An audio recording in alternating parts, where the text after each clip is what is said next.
Welcome to Real Turkey channel. This is your usual presenter Atilla Yeşilara. Today we're going to talk about Afghanistan and the Taliban victory. Of course, that's a very broad subject, and as you know, as the channel's name implies, this is Real Turkey channel. So I'm going to try to answer the question of why is Turkey so interested in Afghanistan?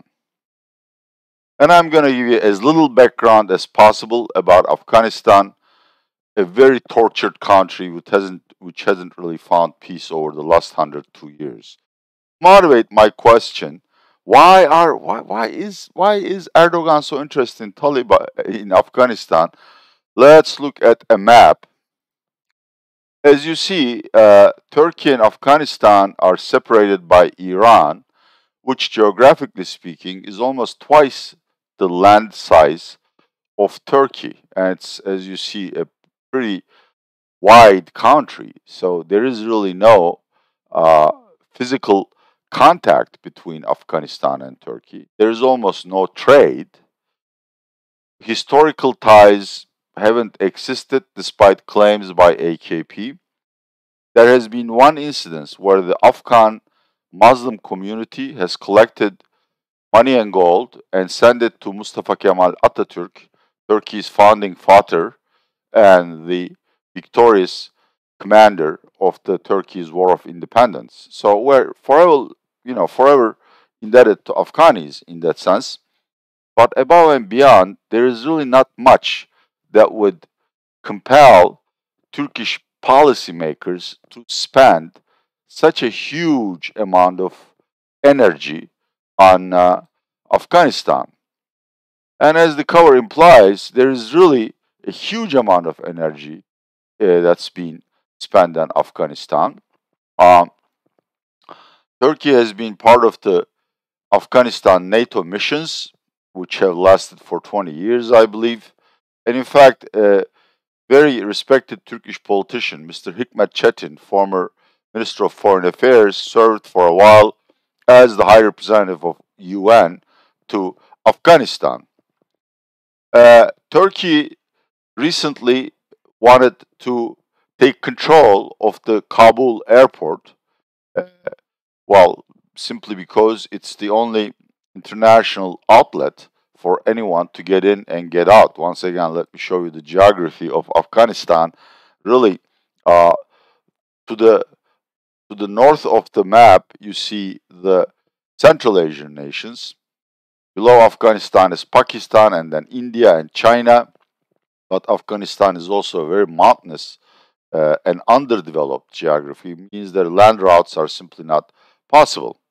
Uh, Even though Taliban openly rejected Erdogan's offer to prolong the mission at the Kabul airport and to send in Turkish soldiers, Erdogan still insists on uh, negotiating with negotiating with Taliban to get that mission, which is sort of Turkey's hook to Afghanistan.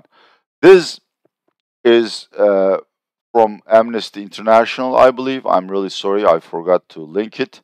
But uh, Erdogan also sprouts out very interesting reasons for Turkey's military presence in Afghanistan.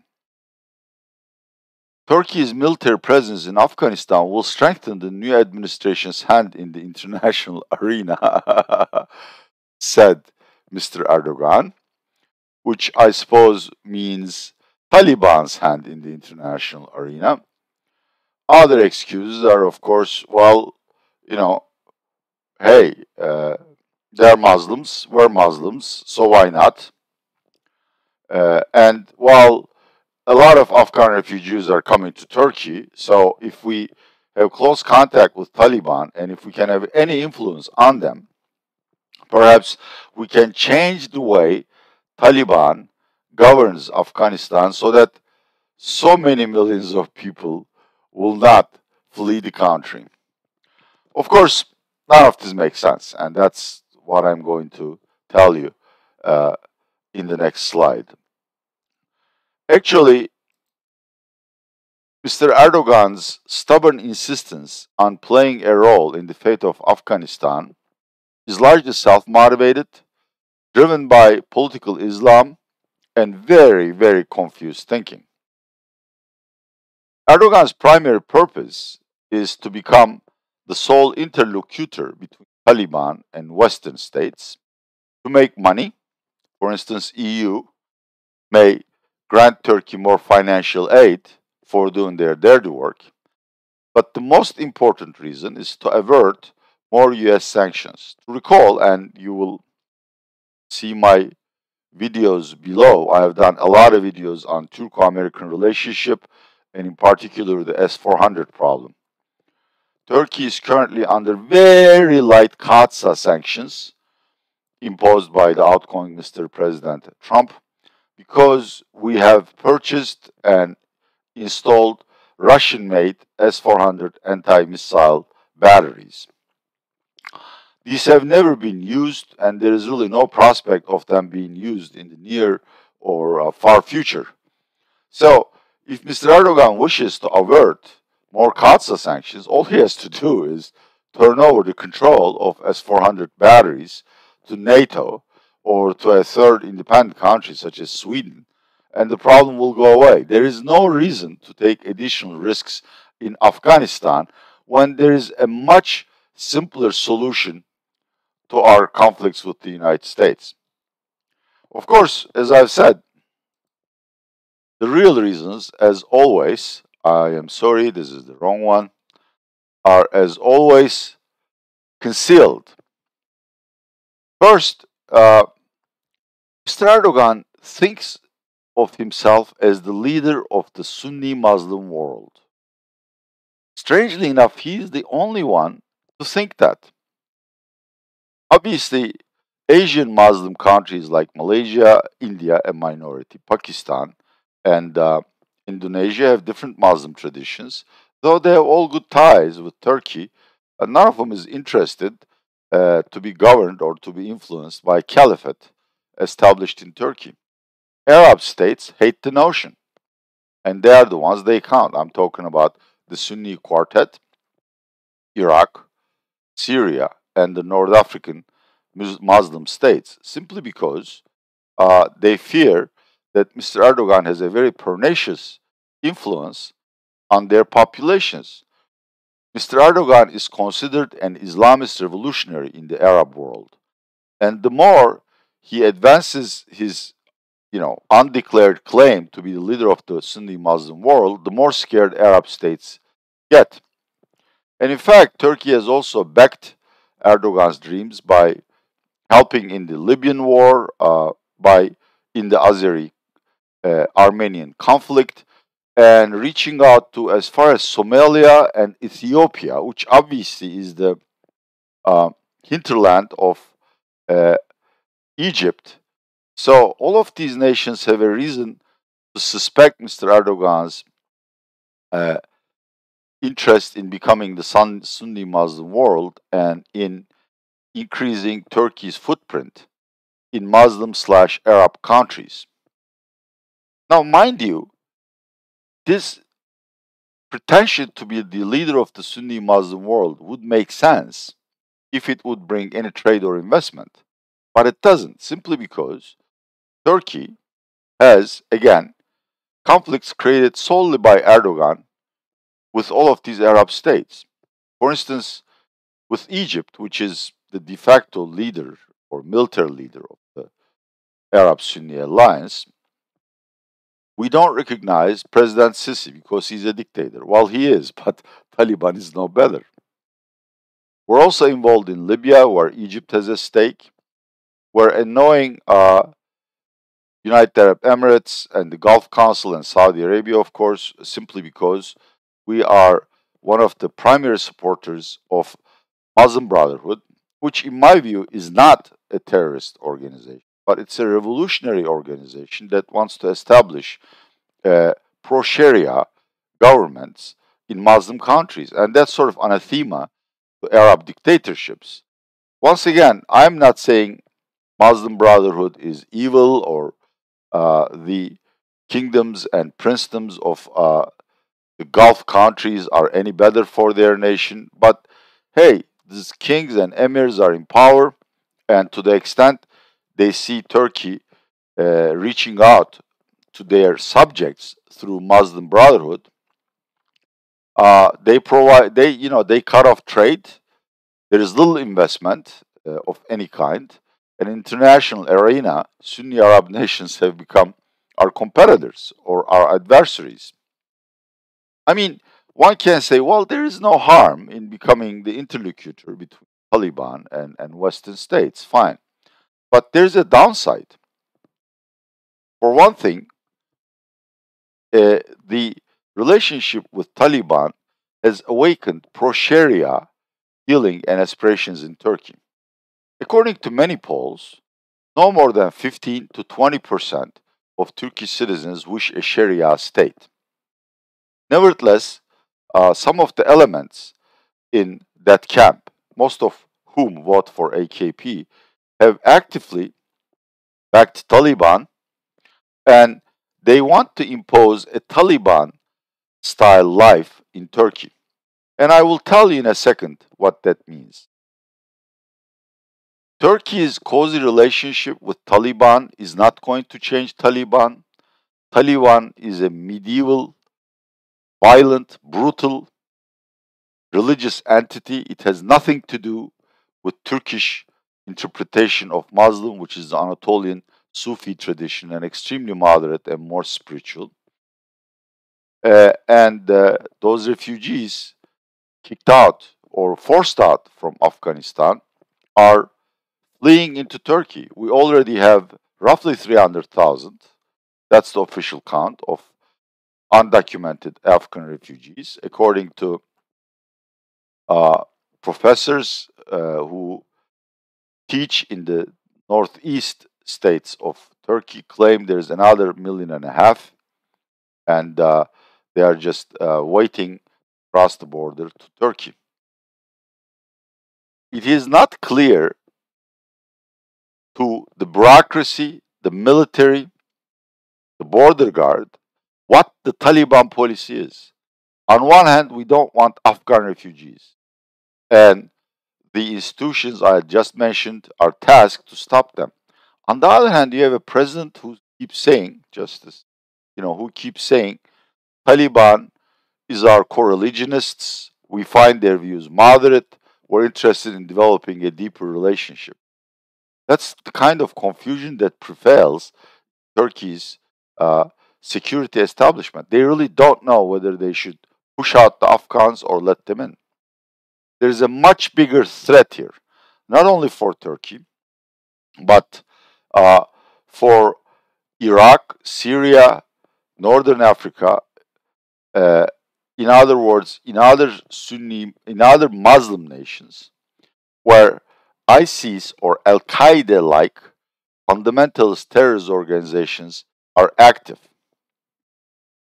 Thanks to the war in Syria and more security measures by the Arab and North African states, both Al Qaeda and ISIS have been defeated, but they have not died off. And past experience shows us that wherever in the world a Muslim fundamentalist terror organization rise to the headlines, sort of rekindles or awakens this terrorist instinct in other parts of the world. And this is the biggest threat. I mean,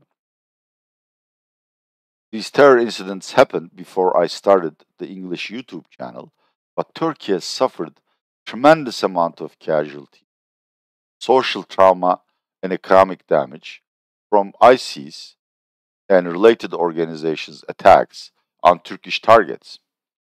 So, Turkey has bona fide reasons to have an arm's length relationship with Taliban, or put it in the perspective of, finance or mathematics choice theory. The upside from being close to Taliban is simply not worth the risks that we're incurring by doing so. I want to show you two articles uh, to explain Taliban brutality and how being painted as too close to Taliban may paint the Turkey with the same brush. Despite signals of moderation and respecting equal rights, and in particular women's rights, that's not the case. The headline reads Afghanistan, Taliban responsible for brutal massacre of Hazara men. Hazara, to the best I can understand, are actually a Shia minority, probably uh, ethnically related to the nations in Iran, and they've been persecuted by Sunni. Of course, that's a tremendous crime, and just Google Taliban slash or you know comma brutality, and you will see pictures and read horrendous articles that are really medieval. I mean, so much pain have not been inflicted by humans on other humans since those dark ages. And more importantly, those who would suffer the most under the Taliban rule are the Afghan women. Again, this is from Amnesty International, which I consider to be impartial and very useful human rights organization. Uh, Women have been forced to stay home, have been denied educational opportunities, work opportunities, uh, and forced marriages, or Taliban leaders or other influential males in the country taking women as concubines is almost a tradition. Now, that also has a Turkish angle. Turkish women strenuously object to any kind of relationship with Taliban, as uh, other females in the United States and Western countries, simply because Taliban is a misogynistic entity. What it claims to be doing under the Sharia law is just, it doesn't exist. I mean, this is purely a hatred of women. Even in Saudi Arabia, women are not treated that bad. And in many Muslim countries, including Egypt, Turkey, Malaysia, Indonesia, uh, and to a large extent, Algeria and Tunisia nowadays, women are at least on paper equal to men, and their participation in social life and workplace is increasing. This is the direction Turkey should be going, but the association with Taliban and consistently trying to cover up Taliban's claims by Erdogan's cover is simply not playing well with the Turkish women. So, where are we going from here? Well, it's very simple. First of all, we need to understand, even though Taliban, unlike Al Qaeda, is a Muslim nationalist entity, it has no interest in global jihad. Its interest in Pakistan and some of the Central Asian Muslim countries where there are Pashtuns, which Taliban is actually from the Pashtun ethnic group, uh, which are affiliated ideologically with Taliban. But above and beyond, Taliban doesn't really care for the rest of the world. But Taliban also doesn't mind if the likes of Al Qaeda establish a presence in Afghanistan as long as they pay tribute. So now terrorists have received, being granted a new base, which is very difficult to penetrate, to reorganize and spread this supposedly, quote unquote, Islamist terror to the rest of the world. And that threatens to bring about the clash of civilization between Muslim and non-Muslim countries. Even though 95% of Muslims do not agree with Taliban, would not condone its methods, and do not even share the same view of Quran. I mean, Christians don't understand that. Buddhists or Hindus don't understand that. I mean, we do the same thing for other nations. For most Turks, United States is a country where blacks are shot without due process. There is no justice, etc., etc. Of course, these are all very crude paintings or sketchings of a foreign nation. But Islamophobia is real and stoked by terror incidents. So, if Taliban stays in Afghanistan long enough and helps flourish other Islamist terror organizations, I am afraid, in addition to climate change, the pandemic, the intense competition between US and China, will also have a problem with Muslim and non-Muslim nations. Uh, Secondly, for our region, as I've said, the victory of Taliban poses the threat of Sunni fundamentalist terror organizations being reactivated. And in the chaotic geography and politics of Middle East and North Africa, this is the last thing we really want. Taliban, in as much as they claim to be moderate, as I've said, are radicals. They're brutal. They have no mercy.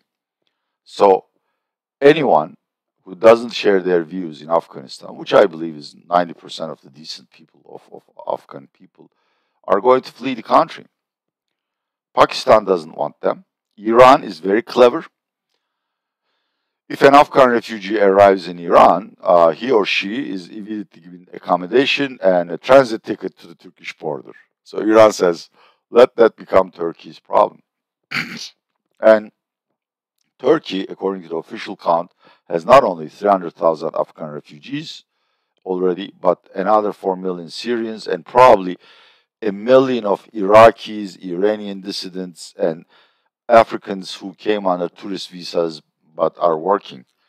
And there has been a very ugly incident on 13th of August where clashes between Syrian and Turkish youths in the borough of Ankara called Altindağ led to rebellion and communal fighting, which resulted in the plundering or raiding of hundreds of Syrian residences and shops. It could have gotten uglier had the police not interfered immediately. So instead of covering up for Taliban, the only valid reason to have any kind of relationship with Taliban is try to moderate its behavior, which, as far as I'm concerned, Erdogan is not doing. And finally, of course, a word for the long-suffering Afghan people. In my humble view, rejoice, Taliban will not last, simply because United States has lost the war in Afghanistan. But nowadays, it takes finance to rebuild a nation. And over the last few weeks, we have seen IMF and World Bank postpone or cancel their loans. The United States confiscating or freezing the funds, FX reserves belonging to Afghani central bank. So Taliban has honestly no financial support. None is coming from China and Russia. And finally, it's very important to understand that Afghanistan is a strange nation.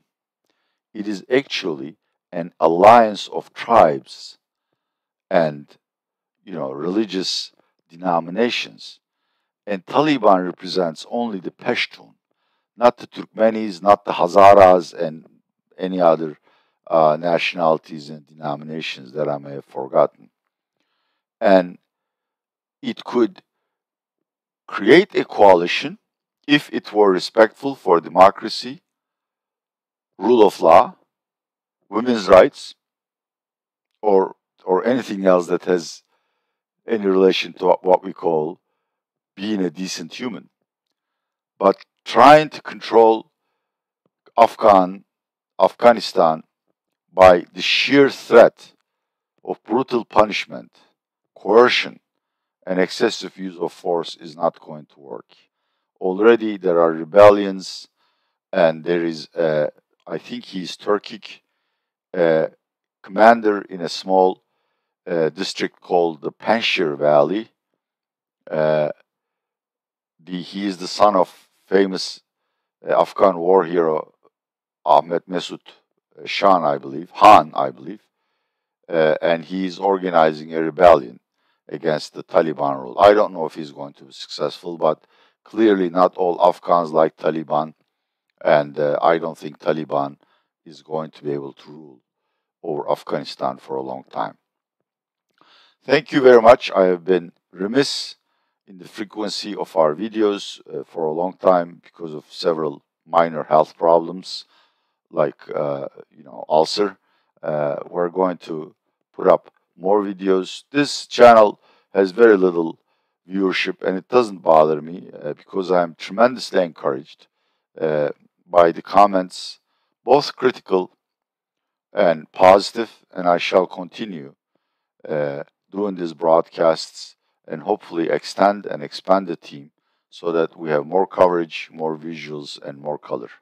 Thank you very much for watching Real Turkey channel. This has been a presentation on the Turko-Afghani relationship by Atilla Yeşilada. Stay healthy, get vaccinated.